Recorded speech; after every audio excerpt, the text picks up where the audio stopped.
Our solar system is made up of the sun and everything else that orbits around it, including planets, moons, asteroids, comets, and meteoroids. The first planet, Mercury, is the smallest in the solar system and the closest to the sun. It's a hard rocky ball of iron with no moon.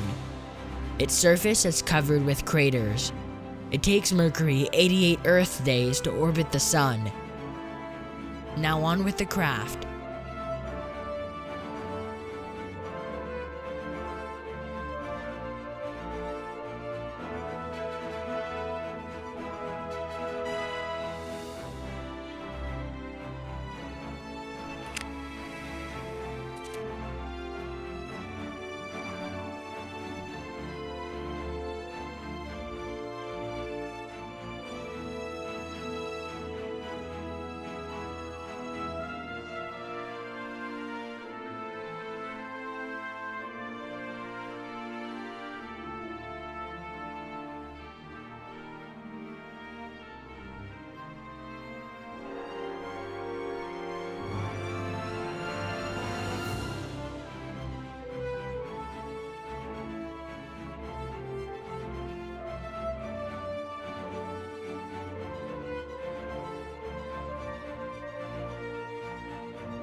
Thank you for watching our video.